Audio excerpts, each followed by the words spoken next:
Zoti Islami duhet të kaloj tek një temë tjetër, ka lidhje me një raport që ka të bëjë me ilaçet shqiptare, ku është thënë që shumë prej tyre, të paktën me ato që jepen me rimbursim, ka dyshime që mund të jenë të skaduara.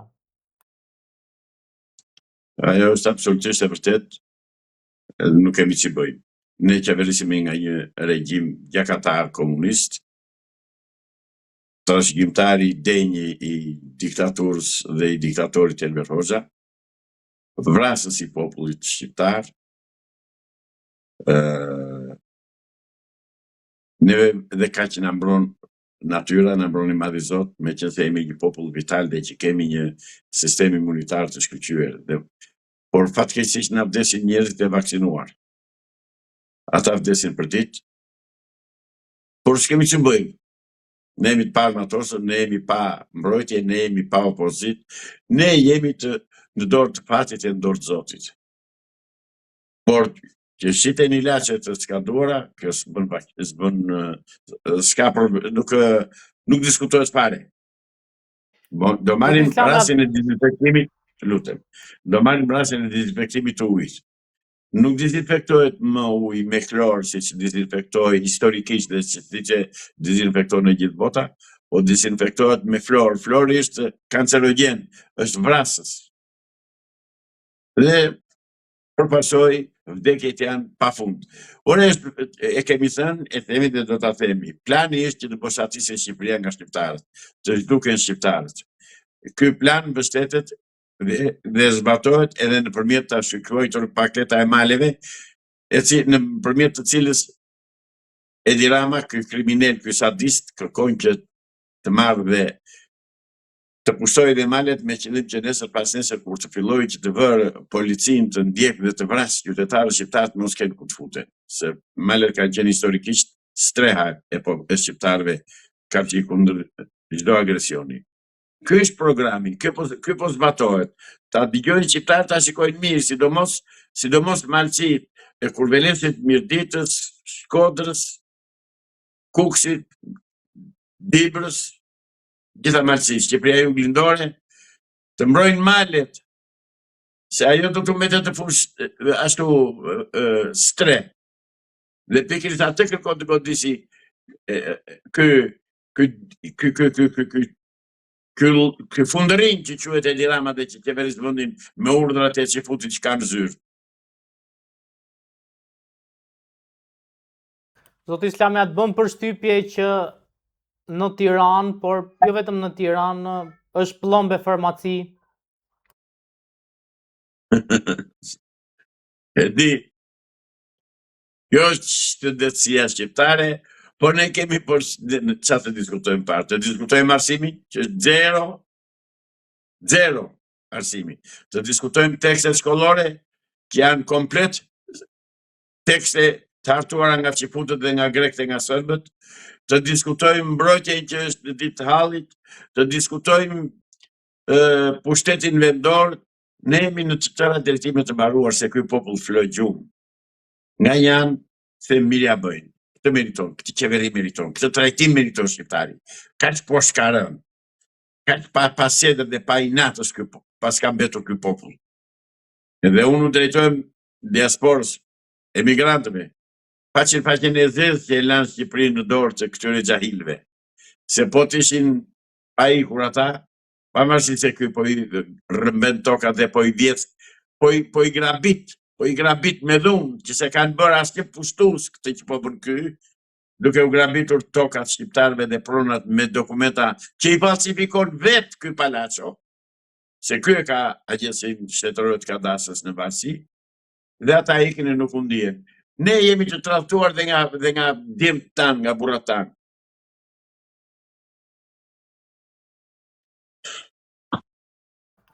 Avokat, ka pasur një reagim mjaft të fortë të Erion Braçes, i cili ka ngritur problemin e qumshit në Shqipëri, ku kompania Lufra, sipas Braçes, nuk po mbledh më qumësh tek fshatarët, madje ka aluduar që qumshi fshatarëve është i rrezikshëm, pra kompania lufra ka ludur se qumshi i fshatarëve është i rrezikshëm dhe se nuk duhet mbledhur pasi përmban një substancë rrezikshme.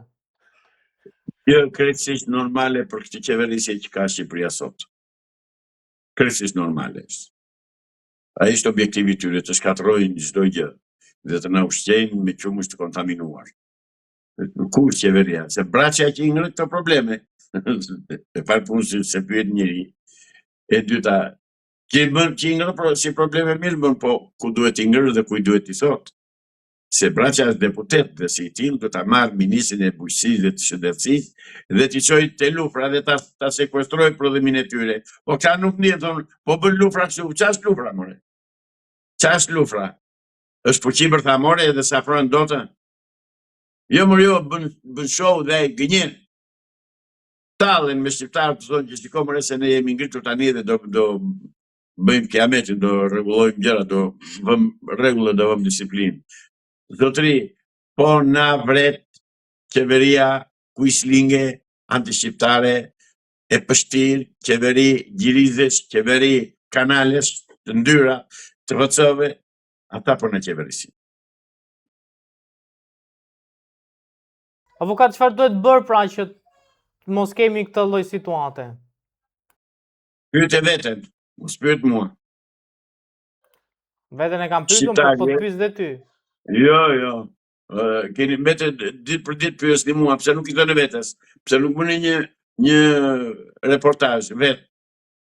Kemi bërë sa dush avokat, kemi marrë zëra që janë kritik ndaj kësaj qeverie, që ngren probleme, që argumentojnë problematikat, që flasin për të mirën e shqiptarëve, çfarë duhet bëjmë më shumë si media? Media ka një detyrë, jo. Pse nuk shkon te lufra media? Pse nuk vete? Me që ka ngritur problemin e Erion Braçja.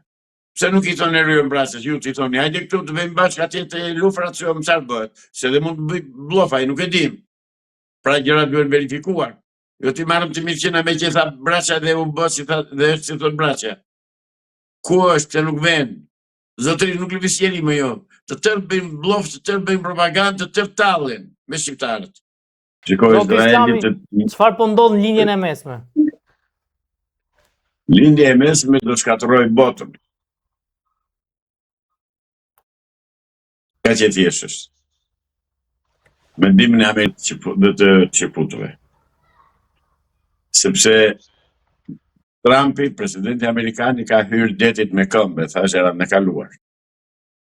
Dhe nuk pyet se çfarë pasoja ka ajo luftë që ka filluar ai për interesat të Netanyahu, personaliste të Netanyahu. Po edhe për veten e tij, si ish lojtari mirë që ka qenë tek Epsteini, sipas videove që shohim tani. Pra, ata nuk pyesin. Vetëm se, për fat të mirë, vajten e ngacmuan gjarë për nga bishti, që do të thotë sulmuan Iranin. Irani është superfuqi, jo fuqi, zotëri. Sepse ka një tokë dhe një teren shumë të madh, ka një teren shumë të thepisur malor me gryka me shkëmbinj, me rrëpira edhe më të thash dhe atë për më tepër është komplet i fortifikuar me tunele dhe e ka të pamundur qoftë Amerika, qoftë Izraeli, edhe pse janë të superfuqishëm në aviacion, nuk e kanë të mundur që të shkatërrojnë Iranin. Përpasoj, ata do vazhdojnë sa ashtu si që kanë se s'ka kush të thotë ndarë, të vrasin njerëz të pafajshëm, të vrasin qytetarë në Liban, të vrasin qytetarë në Palestinë, në Gazë, në Iran, të vrasin qytetarë të pafajshëm, sepse forcat ushtarake të Iranit ata si arrin dot kur. Dhe Irani u atregoi se çfarë fuqie dhe çfarë përsi e ka që urëzoi aeroplanët, që ishte një goditje jo e vogël kjo, jo për Amerikën, fat keq, po ishte goditje e vogël për Trumpin që ishte goditje shumë e madhe për Trumpin që po bën aventura. Soi nga Kongresi Amerikan, nga Senati Amerikan, që këta aventurierë ta shkarkojnë sa më shpejt që të jetë mundur dhe të shpëtojnë botën nga rreziku. Avokat Donald Trump në fakt paralajmëroi Iranin që do të shfarosë një qytetërim të tërë dhe duket se kërcënimi pati po themi rezultate, se u arrit armëpushimi. Shiko, Irani nuk ka çfarë i bën. Ai Donald Trumpi nuk ka çfarë i bën Irani dhe nuk e shfaros dot 1.600.000 km². Nuk është e pamundur. Ato e ka bluff, e ka propagandë për të thënë që shiko se unë jam i fuqishëm. Jo zotëri, dhe nëse është i fuqishëm populli amerikan, nuk është i fuqishëm Trumpi. Trumpi vetë nuk bën dot asnjë. Pse avokat në mënyrë ushtarake kush është më i fortë, SBA apo Irani? Në ajër është Amerika, në tokë është Irani. Dhe në qoftë se nuk shkel këmbë ushtarit amerikan në Iran, Amerika s'bën asnjë veç e një vrim në ujë. Ndërkohë sa i përket sulmeve që bëri Izraeli në Liban, a ishte një minim i kësaj armëpushimi, pasi Pakistani në fakt shteti që bëri dhe të mundur arritjen e këtij armëpushimi deklaroi që Libani ishte i përfshirë në këtë marrëveshje, në këtë armëpushim. Po dihet që futët janë të pabesë. Nuk kanë besë. As pesë kanë, as besë kanë. Kështu që nuk pres di tjetër nga që futët tu. Nga që futët pres vetëm që Irani të thyej turit edhe ti asgjësoj fare të duke nga vagje dhe utë.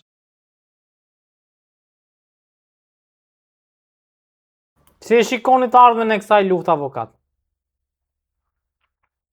Do të riqet Amerika.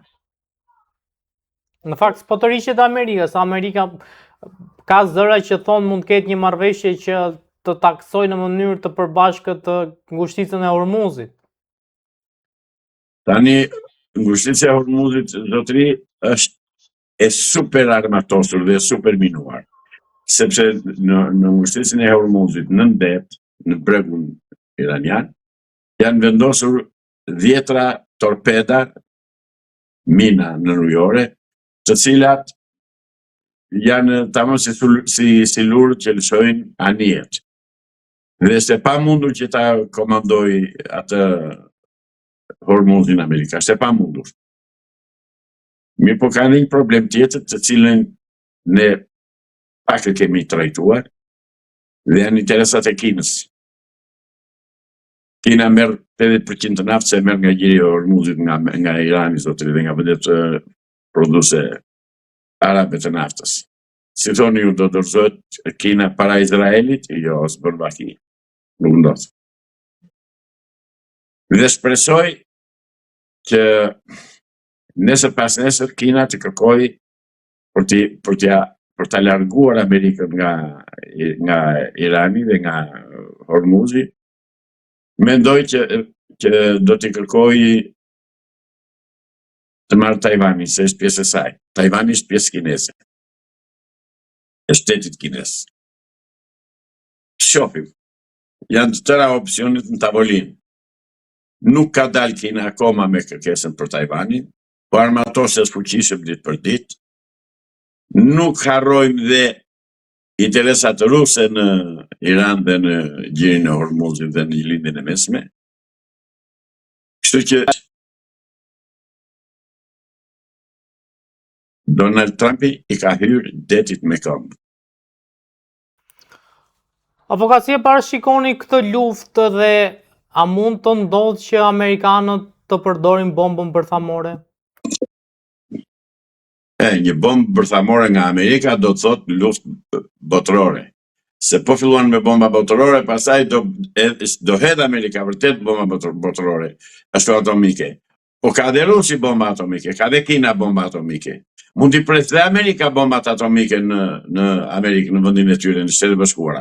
Atëherë cili që interesi kësaj lufte edhe kësaj hedhje bomba atomike që do bëj Trumpi, sa do djeg botën, prandaj shpresoj tek politika e drejtë dhe largpamse e Senatit Amerikan që ta shkarkoj këtë aventurier të degeneruar të Epsteinit, që sot është presidenti i Shtetit Bashkuar të Amerikës.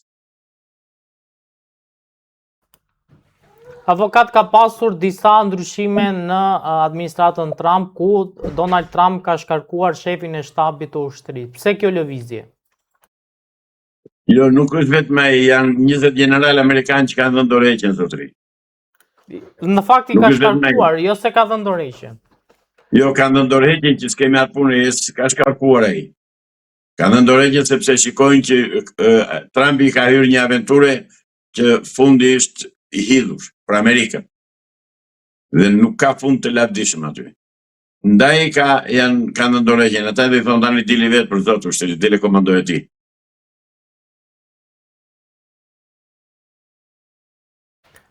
Avokat, a besoni që do arrihet një marrëveshje paqe dhe a do shkojë deri në fund armpushimi? Sigurisht që ka pasur, po themi, diskutime lidhur dhe me mënyrën se si është qasur Izraeli ndaj kësaj marrëveshje. Zotëri, Izraeli thuaj se është shkatëruar totalisht nga raketat iraniane. Jo e dim, kemi parë, se dini ju, po unë e di se i shikoj, dhe kanalet tjera, dhe stacionet tjera që transmetojnë, dhe videot tjera. Me i të do të asëm si kur s'ka pësuar atë gjë. Fundi është i palavdishëm për Izraelin dhe për Amerikën në Iran. Është fundi palavdishëm. Kjo nuk do më diskutim dhe kështu trajtim. Do të rriqen, o do të rriqen ata nga Irani, o do bëhet luftë botërore, dhe të zgjedhin të marrin, por nuk ma merr mendja se do rrinë fuqitë e tjera bërthamore të bëjnë sehir dhe të djegin botën për qef të këtyre dy aventurierëve. A mund të braktiset Izraeli në këtë luftë nga amerikanët?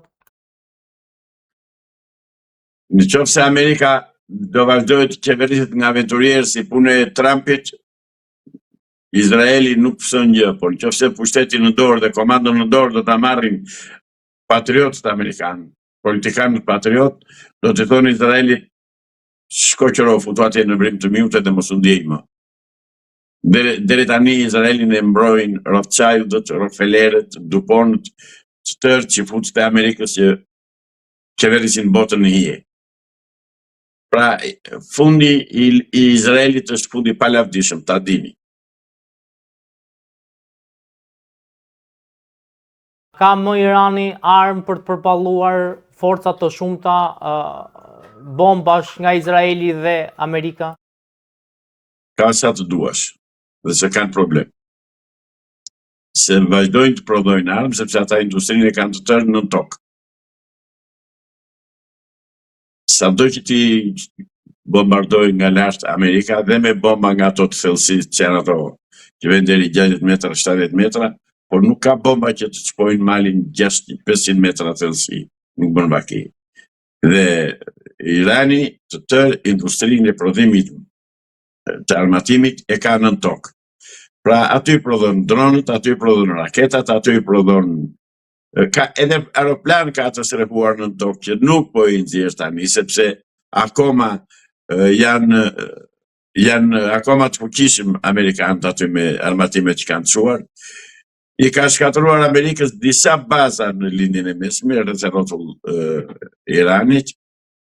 Ka ndaluar luftën me bazat amerikane në Oman për arsye sepse në Oman janë një popullsi të njëjtët fe me Iranin, shiitët, dhe përpasoj kanë dhe biznese të përbashkëta dhe nuk po e bombardon. Mirë po, do vi pune që sistemin e shqiptar dy duar për një kokë. Irani ja dha ato sinjalet Amerikës, ja rëzoi aeroplanët, që quheshin të parëzushëm, ja goditi aeroplan mbajtësin, ushtarët amerikanë, marinarët amerikanë në aeroplan mbajtësin, si e kishte kjo Ford, rastësisht mori zjarr atje në atë aeroplan mbajtësin, to janë të rastësishme, për mendimin tim, dhe mund të jenë të rastësishme. Pra, Amerika vetëm humbje ka në këtë rast, s'ka asnjë fitim, se shohim të ketë fituar gjë.